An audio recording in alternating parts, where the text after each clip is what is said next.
नमस्कार, बहुत स्वागत आप सभी का। आपके साथ मैं अक्षय विद्वा। आप देख रहे हैं स्वदेश न्यूज। पहलगाम में हुए आतंकी हमले के बाद पूरा देश शोकमग्न है। आम जनता इस कायराना हरकत के खिलाफ जम के गुस्से में है, तो वहीं संत समाज देश का ये भी आतंकियों की इस कायराना करतूत को लेकर आक्रोश में है। इस आतंकी हमले पर साधु संतों ने नाराजगी जताई है। पहले धर्म फिर धर्म पूछकर धार्मिक चिन्हों को देखकर गोली मारना ये किसी भी सूरत में बर्दाश्त नहीं किया जा सकता। इतना ही नहीं, साधु संत समाज ने हिंदुओं को जगाने के लिए, एकजुट होने के लिए उन्होंने बेहद अपील भी की है और कहा है कि कभी भी ऐसा हमारे देश में किसी प्रदेश में दोबारा ना हो, ये कभी इतिहास दोहराया ना जाए। भविष्य में इसके लिए हमें तैयार रहना होगा। आइए आपको सुनवाते हैं हमारे महान संतों के कुछ बयान, और उसके बाद कुछ संत महात्मा हमारे साथ जुड़ेंगे इस मामले पर चर्चा के लिए। अमानवीय घटना हुई, जो अमानवीय कृत्य हुआ, इसका मैं पुरजोर विरोध करता हूं। प्रार्थना करते हैं परमपिता परमात्मा से कि उनकी आत्मा को अपने श्री चरणों में स्थान प्रदान करें। जिसके घर का दीपक बुझ गया, जिसका कोई अपना चला गया, वो शांत कैसे होगा। और ये कोई साधारण मृत्यु नहीं है, ये कोई अकाल मृत्यु नहीं है, ये कोई एक्सीडेंट नहीं है, ये तो अमानवीय तरीके से मारा गया है। और मारा भी नाम पूछ कर। जाति, एससी, एसटी ये सब नहीं पूछा गया, केवल धर्म पूछा गया कि तुम हिंदू हो या मुस्लिम हो। अब जागना होगा। अब ये जागरण बहुत आवश्यक हो गया है। कब तक हम बंटते रहेंगे, कब तक हम आपस में ही बटे रहेंगे। ये आगे किसी प्रदेश में ना हो, हमारे इस देश में ना हो, इसके लिए हम पूरी जनता से, पूरे समाज से एक छोटा सा आग्रह कर रहे हैं, आपस में बंटना बंद करो। हिंदुस्तान में ही हिंदू होना अगर घातक हो जाए तो इससे बड़ा कोई दुर्भाग्य नहीं होगा। पहलगाम में जो घटना हुई, इस सदी की सबसे निंदनीय घटना है। उन्होंने ना ये पूछा कि आप किस जाति के हो, ब्राह्मण हो, क्षत्रिय हो, वैश्य हो या सेवक हो। उन्होंने ना एससी पूछा, ना एसटी पूछा, ना ओबीसी पूछा, ना सवर्ण पूछा। उन्होंने ना ये पूछा कि तुम तमिल बोलते हो या मराठी बोलते हो या गुजराती बोलते हो या पंजाबी बोलते हो। उन्होंने सिर्फ ये पूछा क्या तुम हिंदू हो, और गोली मार दी। इससे बड़ा दुर्भाग्य इस देश का कभी नहीं हो सकता है। हिंदुओं के लिए सबसे बड़ी चुनौती यह हो गई कि अब तुम हिंदुस्तान में हिंदू होने पर खतरे में, और वहां जहां तुम 80% हो। क्यों? क्योंकि हमें लगता कि हम लोग बटे, इसलिए हालों में पड़े। बालाजी के चरणों में प्रार्थना, सन्यासी बाबा के चरणों में प्रार्थना, पूरे परिवार को बल मिले, बालाजी की कृपा मिले। पूरा परिवार टूट चुका होगा, लेकिन हिंदुओं के लिए इस घटना ने बड़ी चिंता जाहिर कर दी। आखिर अब नहीं हम जागेंगे तो कब जागेंगे? कौन कहता है आतंक का कोई मजहब नहीं होता? जरा देख लो पहलगाम की घटना को। इस घटना ने हृदय को झंझोर दिया है। इस घटना ने मन को तोड़ दिया है। इस घटना ने पुनः विचार करने पर हम सबको छोड़ दिया है। वैसे ईंट का जवाब तो पत्थर से देना चाहिए। ये सुनियोजित आक्रमण है और उसके अंदर स्पष्ट है कि बहुत हो चुका। इससे बड़ा अवसर हमारे लिए नहीं हो सकता। पूरे विश्व का समुदाय जो है हमारे इस पीड़ा को समझ चुका है। अमेरिका का उपराष्ट्रपति यहाँ पर है, हमारे प्रधानमंत्री अमेरिका है। कितना बड़ा यहाँ पर एक विरोध प्रदर्शन आंतरिक मामले में वक्फ को लेकर के चल रहा है, तो कितना योजनाबद्ध तरीके से उन्होंने आक्रमण किया है। और नाम पूछ करके, यानी धर्म जाति पूछ करके आक्रमण, पॉइंट ब्लैंक के ऊपर, शर्मनाक है। देखिए अंग्रेजी की एक कहावत है, don't blame fox for eating your chicken. आप लोमड़ी के ऊपर आरोप मत लगाओ कि उसने आपके चूजे को क्यों खाया, मुर्गी को क्यों खाया। देखिए, हमारी मुर्गी, हमारा जनता, हमारा चिकन जिसे हम कह रहे हैं, यानी हमें हमारी संपदा की संरक्षण खुद करना है। हम लोमड़ी के ऊपर बार बार आरोप न लगाए, लोमड़ी को मार लें। अब हमें सर्जिकल स्ट्राइक करना चाहिए। जहाँ पर भी आक्रमण करे उस जमीन को, उस भूभाग को जो कि पाक ऑक्युपाइड कश्मीर है, उसके ऊपर पुनः अपना कब्जा करे। कि पहलगाम में जो आतंकवादी घटना हुई है, जिसमें उन्होंने निर्ममता पूर्वक हत्या की है और ये इस भेदभाव को लेकर के हत्या की है कि कौन कौन लोग इसमें हिंदू हैं, जो मुस्लिम हैं उनको दूर किया गया है। और अगर उन्होंने धोखे से कह दिया मैं भी मुस्लिम हूँ, तो फिर उनके कपड़े उतरवाए हैं, उनसे कहा है कि कलमा पढ़ो, तुम मुस्लिम नहीं हो। और जैसे वो नहीं पढ़ पाए तो उनको गोली मार दी गई। मैं उन सभी परिवारों के लिए भगवान कामतानाथ जी से प्रार्थना करता हूँ अपने चरणों में स्थान दें। और जो वहाँ पर हत्या हुई है, जो हिंसा हुई है, उसको लेकर के मैं माननीय प्रधानमंत्री महोदय से आग्रह करूँगा कि उन आतंकवादियों के खिलाफ योजनाबद्ध तरीके से कोई कदम उठाया जाए। कितनी दुखद घटना कि पूछा जा रहा है तू हिंदू है और गोली मारी जा रही है। बंगाल में देखा जा रहा है हिंदू है और घर से निकाल कर मारा जा रहा है। और संसद भवन में बैठे हुए वो 200 हिंदू सांसद वक्फ बोर्ड के बिल के ऊपर रात भर बहस करते हैं और हिंदू के नाम पर कलक बनकर बैठे हैं। ले जाओ उनको काश्मीर की उस घाटी में सौंप दो, काश्मीर की घाटी में ले जाकर सौंप दो कि जो सनातन धर्म को छोड़कर हिंदू होकर हिंदू के लिए अपशिष्ट करते। क्या जरूरत है इसकी, क्या जरूरत है उसकी। मेरा निवेदन है मेरी जीजियों, तुम्हारे घर में शास्त्र है कि नहीं है हमें उससे मतलब नहीं है। और अब तुम्हारे घर के बेटा और बेटी को शस्त्र चलाना आना चाहिए। अब तुम्हारे बेटा बेटी को शस्त्र चलाना आना चाहिए। बेटी को भी शस्त्र चलाना सिखाओ और बेटों को भी शस्त्र चलाना सिखाओ। हमारे सनातन धर्म का कोई देवता बिना शस्त्र के नहीं है, तो हमारा घर बिना शस्त्र के नहीं होना चाहिए। और जब वक्त पड़े उन शस्त्र को निकालो और सामने खड़े हो। रसखान में भगवान के साथ इनको के चरणों में रसखान को समाज दी। हम तो सहस्ती तो करते, पर ये जीने ने कश्मीरी पंडितों को चुन चुन के मारा, इन्होंने सबको तो मारा। और अब हिंदुओं को गिन गिन कर मारा है। तो हम तो कह रहे हैं, इन्होंने जब 27 के, तो जब तक इनके यहाँ से इनकी 2700 की लाशें जब तक नहीं जाएंगी तब तक हमें संतोष नहीं होगा और इसका दंड नहीं मिलेगा। अब हम तैयारी कर रहे हैं। इसका उत्तर सीधे सर्जिकल स्ट्राइक होना चाहिए। अब घर में घुस के बेईमानों को मारना चाहिए। पहलगाम में जो तो आपने सारी प्रतिक्रियाएं सुनी और सारी प्रतिक्रियाएं वो जो धर्मज्ञों की थी, जो अहिंसा की बात करते हैं, जो धर्म की बात करते हैं, जो धर्म जागरण की बात करते हैं, जो संस्कारों की बात करते हैं। वो किसी को मारने की बात नहीं करते। लेकिन एक धर्म ऐसा है जो जिहाद के नाम पर गोलियां बरसाता है, खून बहाता है, और ये लगातार हो रहा है। ये लगातार हो रहा है। पाकिस्तान को ऐसा नहीं कि हमने चेताया नहीं। हर हमले में, हर भारतीय अस्मत स्वाभिमान पर किए गए हमले में पाकिस्तान को हमने बार बार डोजियर सौंपे हैं। हमने 26/11, हमने 12 मार्च 1993 को 13 धमाकों का आरोपी दाऊद इब्राहिम आज भी पाकिस्तान में पनाह लिए हुए है।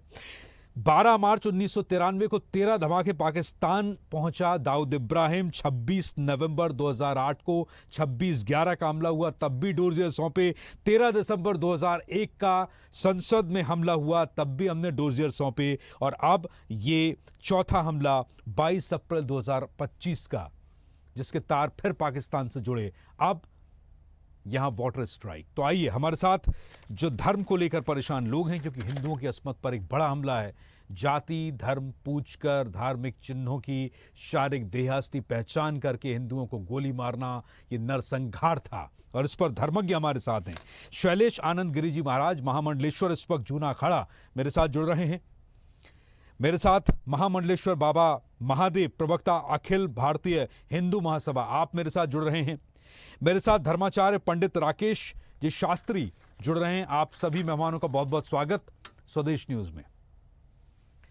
तो सबसे पहले शुरुआत करेंगे आपसे शैलेश आनंद गिरी जी महाराज, महामंडलेश्वर जूना अखाड़ा। सवाल महाराज जी ये है कि आतंकवाद का कोई धर्म नहीं होता, ये धर्म विशेष के लोग कहते हैं, टोपी वाले दाढ़ी वाले कहते हैं कि वो तो आतंकवाद है। तो उन्हें यह भी तो बताना चाहिए कि जिहाद किस धर्म की पैदाइश है। जिहाद जो शब्द है वो क्रिश्चियन ने दिया, जिहाद हिंदुओं ने दिया, जिहाद सिखों ने दिया, या जिहाद मुस्लिम धर्म की पैदाइश है। और जो लोग आकर निहत्थों पर हमला कर गए जिहाद के नाम पर कि कलमा पढ़ो नहीं तो मार देंगे, तो ये आतंकवाद में हमेशा एक ही धर्म विशेष के लोग शामिल होते हैं। क्या अब वक्त नहीं है, जैसा कि पंडित प्रदीप मिश्रा जी ने कहा कि अब हर हिंदू को शस्त्र उठा लेना चाहिए, क्या ऐसे हिंदू सुरक्षित रहेगा, वो भी हिंदुस्तान में? स्पष्ट सी बात है कि जब हम बात करते हैं धर्म की, तो मैं हिंदू सनातन धर्म मानता हूँ। बाकी जो जितने ये सिख ईसाई जैन इस्लाम हो गया, क्रिश्चियनिटी हो गई, ये सारे रिलीजन से, ये पंथ है, ये संप्रदाय है, पहला विषय। तो इन पंथों के अंदर एक विचित्र सी बात ये आती है कि इनमें से एक तो चलता है हिंसा के पथ पे, जैसे हम जैन मान ले, बौद्ध मान ले, और दूसरा चलता है सुरक्षा के मामले जिसमें हम सिख धर्म को मान ले, और हम जैसे कुछ अखाड़ों को मान ले। ये एक प्रकार के पंथ हो जाते हैं, 13 अखाड़े जो होते हैं। तो अब एक बात आपने देखी होगी कि इन जितने भी संप्रदाय के इतिहासों के ऊपर हम जाते हैं, तो जो अब्राहमिक हैं, उन अब्राहमिक धर्मों के अंदर, संप्रदायों के अंदर तो लिखा हुआ है कि अन्य वर्ण का, अन्य धर्म का कोई दिखे जो आपके विचार से सम्मत नहीं हो तो उनको आप साफ करें, क्योंकि पृथ्वी के ऊपर अल्लाह के खिलाफ है। तो ये इनके अंदर फैलाया गया एक कुशिक्षा है, एक जिसे कह सकते हैं बाधित बोध है, ये प्रदूषित बोध है। तो अब मुझे जो लगता है वो ये लगता है कि जब विश्व के समक्ष स्पष्ट हो चुका, हम यहाँ से लेकर के फिलाडेल्फिया तक देख ले, जर्मनी तक देख ले, यहाँ तक कि हम चेकोस्लोवाकिया तक देख ले, ऐसे कई देश है, पोलैंड जैसे, जहां पर स्पष्ट किया गया कि वहां का अभियान चल रहा है। जैसे हम देखेंगे नॉर्दर्न पार्ट ऑफ अमेरिका में तो एक अभियान चल रहा है, ऑसम विदाउट अल्लाह, मतलब हम खुश है बिना अल्लाह के। क्यों हो रहा है उसका स्पष्ट है, सब समझ चुके हैं, परंतु दिक्कत ये नहीं है, हम जान चुके कि ये पशु है, तो उन पशुओं को पालतू बनाने के लिए जो उपक्रम करना चाहिए, उन्हें प्रशिक्षित करने के लिए जो उपक्रम करना चाहिए, वो एक साझा मेहनत के साथ में होगा, आपस में मिल करके होगा। मैं एक संस्था के अंदर जाता हूँ जी, मैं आपको बताता हूँ, जिससे विश्व संयुक्त राष्ट्र के अंदर विश्व शांति की वो संरक्षण के लिए एक संस्था है, जिसके अंदर मेरा हर वर्ष एक उद्बोधन होता है। कल उसकी आपातकालीन बैठक हुई, जिसके अंदर मैंने कहा, उनसे अपील करी कि इस प्रकार के लोगों को, इस प्रकार के पशुओं को एक कोने में ठहरा दिया जाए। आपने यदि पाकिस्तान के ऊपर, बांग्लादेश के ऊपर आपने पूर्णतः प्रतिबंध नहीं लगाया, तो मान करके चलिए कि ये कोरोना से घातक बीमारी है। ईरान जब फारस था तो फारस के ऊपर आक्रमण करके उन्होंने उसे ईरान बना दिया, एक भी फारसी नहीं बचा, वो लुप्त प्राय प्राणी हो गए।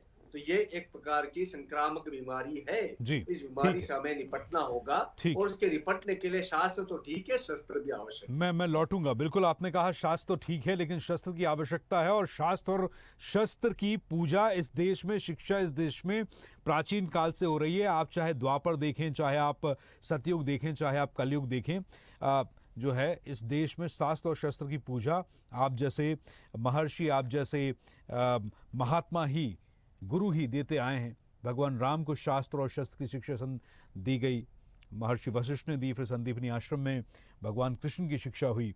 तो अब इस देश को एक बार फिर से ज़रूरत है कि शास्त्र के अलावा अब शस्त्र की शिक्षा दोबारा शुरू की जानी चाहिए, क्योंकि वो काल, वो युग आ रहा है जब हिंदुस्तान में, भारतवर्ष में हिंदुओं को रहने के लिए संकट है। उन्हें धर्म देखकर मार दिया जाएगा। उनकी अपनी सरजमीन पर जम्मू कश्मीर के अनंतनाग ज़िले में कुछ दिन पहले स्थिति ये थी कि टैक्सी ड्राइवर, वहाँ के पुलिस वाले, वहाँ के लोग कुछ ये कहते थे कि आप हिंदुस्तान में नहीं हैं, ये ट्रेन यहाँ से हिंदुस्तान जाती है, जैसे अनंतनाग जो है वो पाकिस्तान का हिस्सा हो। महामंडलेश्वर बाबा महादेव, प्रवक्ता अखिल भारतीय हिंदू महासभा। महाराज जी, क्या होना चाहिए अब इस पर? सरकारें अपने स्तर पर काम कर रहे हैं, डिप्लोमेसी काम कर रही, कूटनीतिक कदम उठाए जा रहे हैं, सिंधु चिनाब झेलम का पानी रोका जा रहा है, वीज़ा कैंसिल किए जा रहे हैं, अटारी बॉर्डर बंद किए जा रहे हैं। अभी धरातल पर संत समाज क्योंकि हम अनुयायी हैं आपके, ये जो भारतीय हैं, जो हिंदू सनातनी हैं, ये आपके अनुयायी हैं।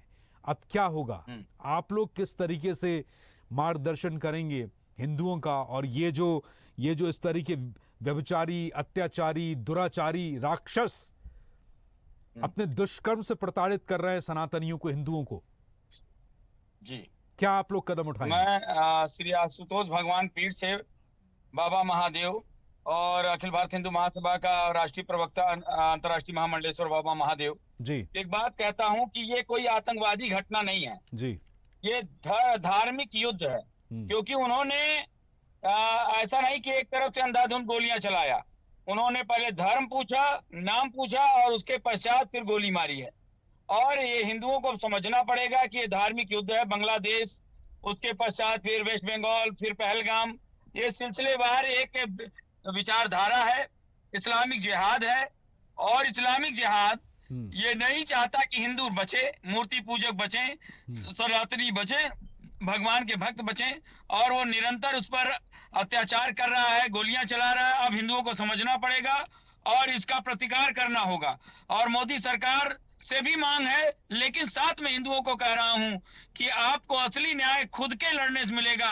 और श्री कृष्ण ने अर्जुन का साथ दिया, लेकिन तीर अर्जुन को ही चलाना पड़ा। इसी तरह से आपको अपने जीवन का युद्ध स्वयं लड़ना पड़ेगा। ये धर्म का युद्ध है और अब ये छिड़ चुका है और ये नहीं मानेंगे, नहीं रुकेंगे, चाहे कुछ भी कर लो, क्योंकि इनके नसों नसों में बैठ गया है। और माता अगर ये चुप रुकते तो माता काली का अवतार नहीं होता, रक्तबीज का संहार नहीं होता, इसीलिए महिषासुर का संहार नहीं होता। ये नहीं रुकेंगे, ये पापी हैं। इनको बस हिंदू बुरा लगता है, गौ माता बुरी लगती है, इनको वो हर चीज जो सनातन में है वो बुरा लगता है। और हम सनातन छोड़ नहीं सकते और ये रुक नहीं सकते, तो इसलिए इनको खात्मा करना पड़ेगा। जी बिल्कुल। पंडित राकेश तिवारी, पंडित शास्त्री राकेश तिवारी जी महाराज धर्माचार्य हमारे साथ जुड़े हुए हैं। शास्त्री राकेश तिवारी जी महाराज, ये जो इस वक्त देश में घटना घटी है हृदय विदारक है। मुझे एक वाकया याद आता है, किसी ने मुझे बताया अनंतनाग ज़िले में और बहुत जम्मू कश्मीर के दक्षिण जम्मू कश्मीर खास तौर से अनंतनाग ज़िले को आतंकवादियों का गढ़ कहा जाता है कि एक समय ऐसा था जब तिरंगा बिछाकर गाय काट दी जाती थी और हिंदुस्तानी को वीडियो डाले जाते थे। कहा जाता था कि ये देखो, ये तुम्हारा तिरंगा और ये रही उस पर तुम्हारी गौ माता। और अब तो हिंदुओं का नरसंहार इस देश में होने लगा। शास्त्री जी, तो ये किस तरह का समाज आप लोग गढ़ रहे हैं? क्योंकि आप लोग धर्माचार्य हैं, आप लोग मार्गदर्शक हैं। क्या हिंदू सिर्फ घंटी बजाने के लिए, पूजा करने के लिए, शांत और अहिंसक रहकर अपने देवी देवताओं को मनाने के लिए है? क्या इस तरह की स्थितियों से लड़ने के लिए देवी देवता उतरेंगे? या फिर कहा जाता था कि जब जब प्रभु विपत्ति देही ताकि मति पहले हर लेई, तो हमें सद्बुद्धि आएगी कभी? शास्त्री जी। हाँ, राधे राधे। स्वादिष्ट न्यूज सभी को नमस्कार। जी नमस्कार।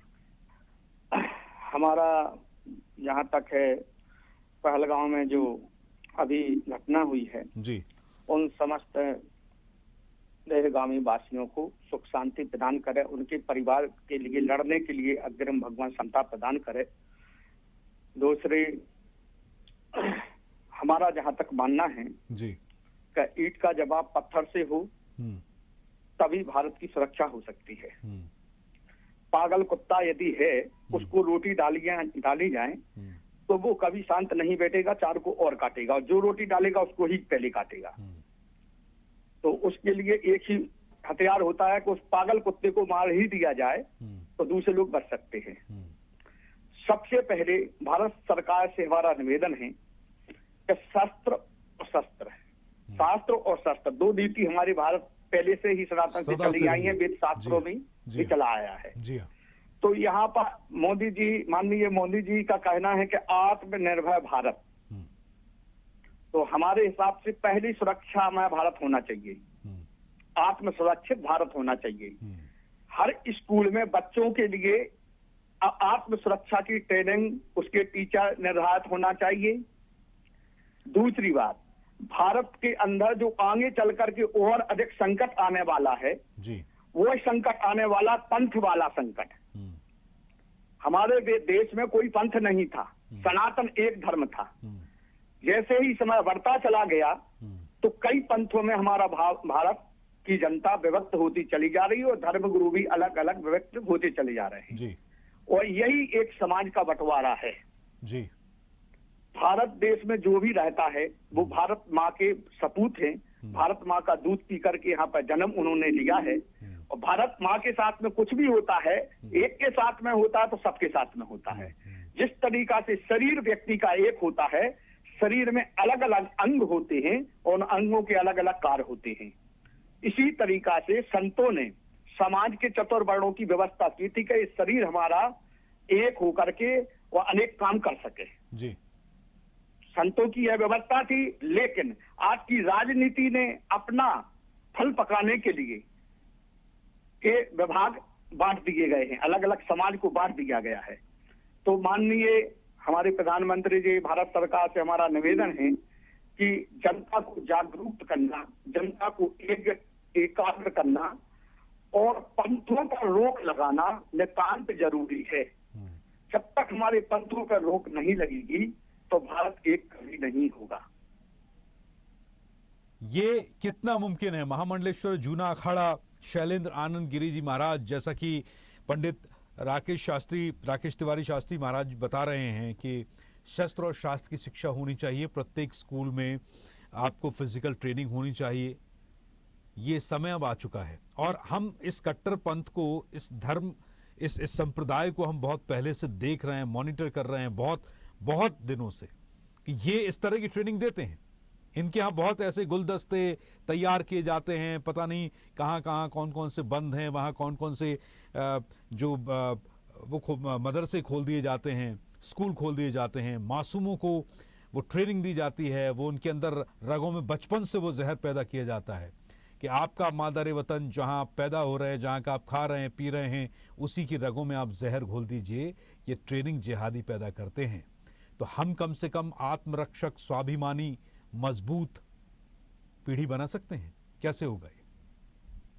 देखिए, स्पष्ट सी बात है, अनेक वर्षों से मैं एक बात को व्यक्त करता आ रहा हूँ, वो ये है कि फ्रॉम द वेरी चाइल्डहुड, आपके किंडरगार्टन से आप शुरुआत करते हैं तो आप देखेंगे प्राइमरी तक पहुंचते पहुंचते आपको फिजिकल फिटनेस के कुछ मानक होते हैं, फिर मिडिल स्कूल के फिजिकल फिटनेस के कुछ मानक होते हैं जो कि वैज्ञानिक आधार, मेडिकल आधार रखते हैं।